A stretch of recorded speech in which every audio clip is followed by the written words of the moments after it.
the book of 1 Timothy chapter 2, verse 1.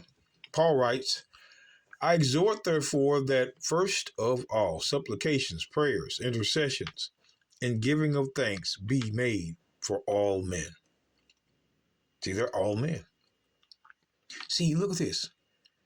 For kings and for all that are in authority. Now, the Christians say that these kings are the Roman kings.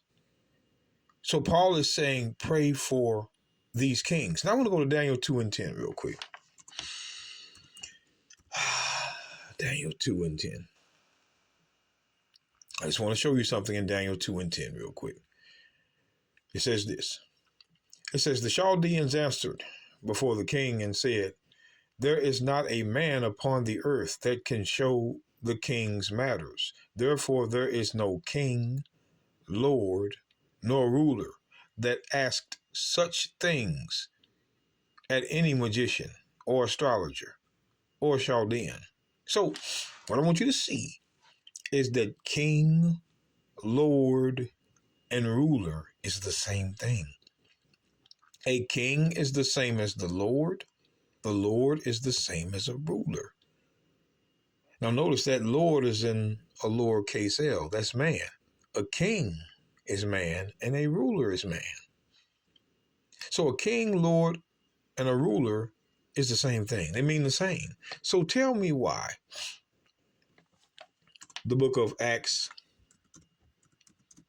23, we're getting these verses real quick. Acts 23, verse 4, it says, and they that stood by said, revilest thou God's high priest? Then said Paul, I risk not, brethren, his own people, that he was the high priest. For it is written, thou shalt not speak evil of the ruler of thy people. A high priest was the same as a king of the people. He was a ruler. That's why Paul said in 1 Corinthians 4,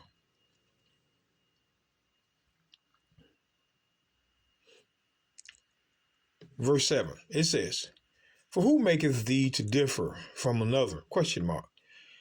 And what hast thou that thou didst not receive? Now, if thou didst receive it, why dost thou glory? As if thou hadst not received it. Wait, pay attention. Now ye are full. Now ye are rich. Ye have reigned as kings without us. Who reigned as kings without them? The chief priest, the scribes, the Pharisee, see, as kings. And I would to God that ye did reign over Rome, that also we might reign with you. See, Paul's saying, I wish you did reign the right way and we might reign with you. But ye have reigned as kings. So see, when it says kings, it doesn't necessarily mean the kings of the Gentiles. Please believe that. These Christians like to throw little things in there like that to the ignorant.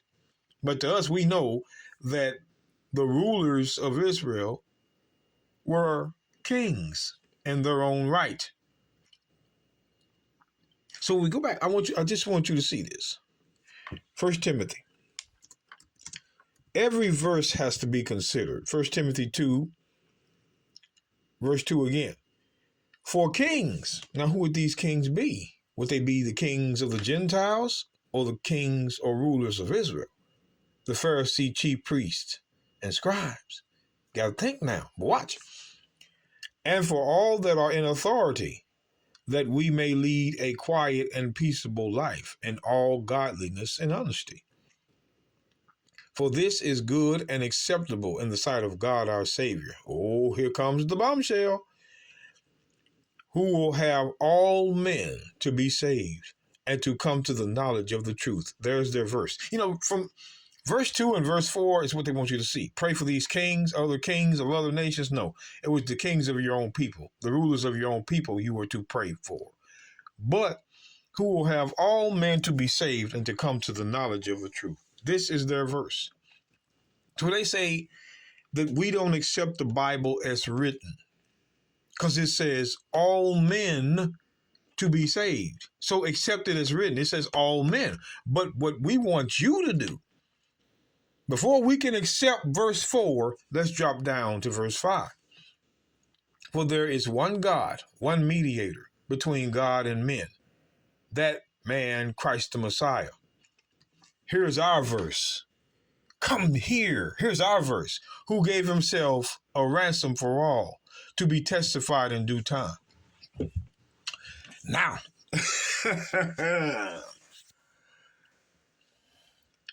when it says, who will have all men to be saved, it is because he gave himself a ransom for all. That same all is in verse 4. All men is the all that he gave himself for a ransom for. But when we read the Bible, let's do this. We're going to 2 spots. Let's get the book of Mark. Mark 10. I want y'all to see this. It says a ransom. Look at that. Who gave himself a ransom for all, to be testified in due time. Mark 10. Just getting to the point. Verse 45. For even the Son of Man came not to be ministered unto, but to minister and to give his life a ransom for many. It does not say all there. Many is not the same as all. He says, and to give his life a ransom for many.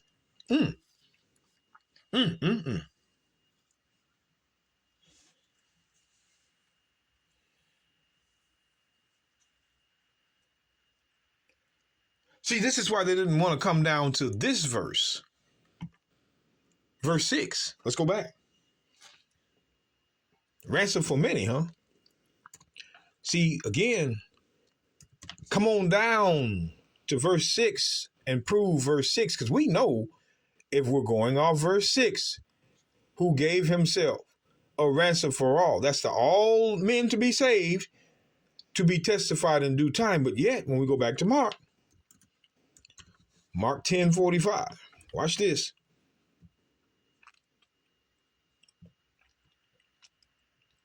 Mark 10:45. For even the Son of Man came not to be ministered unto, but to minister, and to give his life a ransom for many. Many.